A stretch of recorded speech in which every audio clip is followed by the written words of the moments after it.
Israel की strategy हमेशा रही है कि जब 2-3-4 देश या दुश्मन उस पर मिलकर वार करते हैं तो वो चुन चुन के मारता है। तो उसने अब हमास को न्यूट्रलाइज करके वो हिजबुल्लाह पे टूट पड़ा है हाथ धो के। ये मेरा ख्याल इतना नहीं है कि हिजबुल्लाह की कमर टूट गई है, लेकिन साफ विदित है कि साहब वो स्ट्राइक बैक नहीं कर रहा। It is a great achievement for Israel. Israel is not going to listen to any moral lectures. Ki don't fight, fighting is bad, etc. He said we are fighting for survival of our race, of our women and children and our race. I don't think it has a huge impact. Definitely it's going to have a psychological impact on international community because Israel, it's not going to change much on the ground because the structure of the Hezbollah party is so strong and they have the commander at every levels. अब बात यह है कि साहब America बहुत देर से चेता रहा था इजराइल को कि भैया एस्केलेट मत करो, अब सीज फायर कर लो, अब ख़त्म करो। इजराइल ने कहा कि साहब ये जो फायरिंग की है हिजबुल्लाह ने, इससे हमारे 60 से 70 हज़ार नागरिक हमको इवैक्यूएट करने पड़े हैं नॉर्दर्न इजराइल से, और उसके चलते साहब जो हमारी इंडस्ट्रीज़ हैं वो बंद हो गए हैं, वो बेचारे घर से बेघर हो गए हैं, और हम बर्दाश्त नहीं कर सकते। हमको ऐसी कंडीशंस क्रिएट करनी पड़े कि हमारे रेफ्यूजी जो है 70 हज़ार के करीब वो वापस नॉर्दर्न इजराइल जा सके। हमको बर्दाश्त नहीं है कि कोई देश हम पे धड़ाधड़ रॉकेट फायर किए जा रहा है पिछले 1 साल से, और हम हाथ पे हाथ धरे बैठे हैं। इजराइल की स्ट्रेटजी हमेशा रही है कि जब 2-3-4 देश या दुश्मन उस पर मिलकर वार करते हैं तो वो चुन चुन के मारता है। पहले स्ट्रॉन्गेस्ट को जो है इमीडिएट थ्रेट को न्यूट्रलाइज करता है, फिर अगली थ्रेट, इस तरह करके वो चुन चुन के मारता है। तो उसने अब हमास को न्यूट्रलाइज करके वो हिजबुल्लाह पे टूट पड़ा है हाथ धो के। अमेरिकी परेशान हो रहे हैं क्योंकि वो वरिड हैं कि उनकी इलेक्शन के पहले एकदम एस्केलेशन ना हो जाए, तो उन्होंने बहुत मना करने की कोशिश करी, लेकिन इजराइल ने एक नहीं सुनी है। और फिर वो जैसे कि वो करते हैं, वो चह करते हैं, लेकिन उसके बाद उनके मतलब नेल्सन आई टर्न कर लेते हैं, ठीक है जो करना है करो। और वो अब इजराइल को कह रहे भैया जो भी करना है जल्द से जल्द कर लो, क्योंकि हमारे जो एयरक्राफ्ट कैरियर बैटल ग्रुप्स हैं वो कितने महीनों से लगे हुए हैं वहाँ, उनको भी रीसप्लाई करना है, खाना पानी एमुनेशन वगैरह वाटर उसमें करना है, क्रूज़ को ब्रेक देनी है, तो जो कुछ करना है आप जल्दी करिए। इसके चलते इजराइल ने फोकस किया है पहले not so much on ground operation but intelligence and air force के ऑपरेशंस के ऊपर बहुत भारी उसने तवज्जो दी है, क्योंकि उसकी सोच है कि वो इंटेलिजेंस ऑपरेशन जैसे वो पेजर और वॉकी टॉकी स्ट्राइक और जो एयर स्ट्राइक्स हैं उनके दबाव से इतना दबाव डाल सकता है हिजबुल्लाह पे कि उसे सीज फायर एक्सेप्ट करने के लिए मजबूर करें।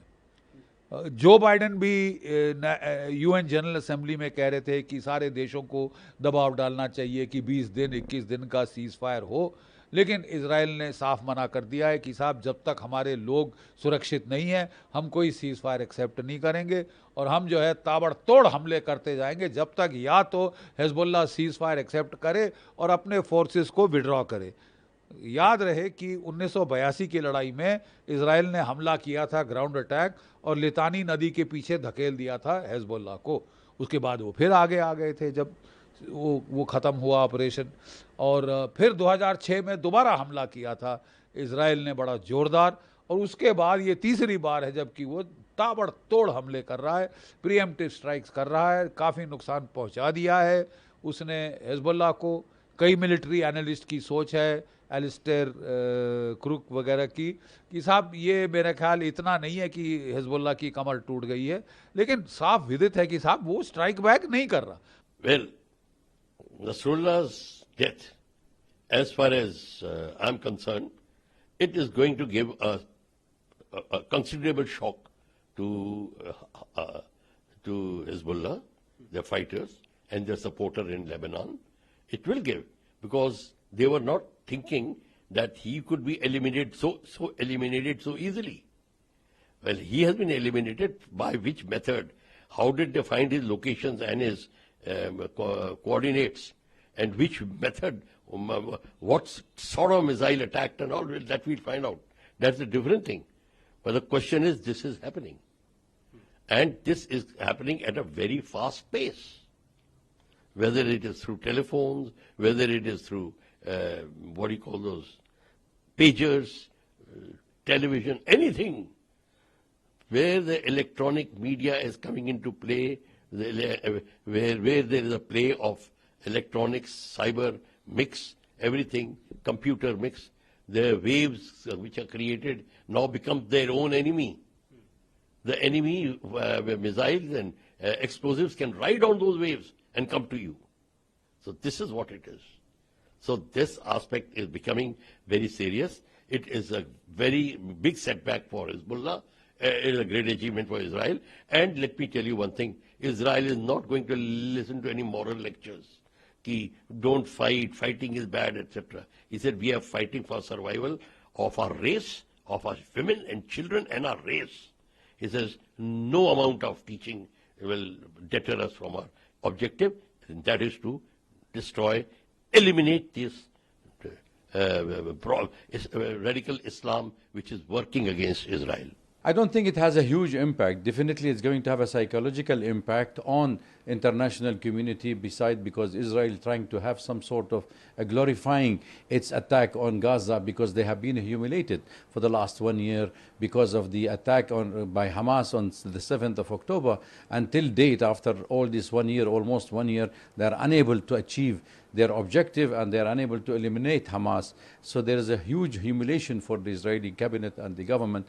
So killing a leader of commando of the or supreme leader of the Hezbollah party is a gain for them. But having said that, I would say still we have to wait and see.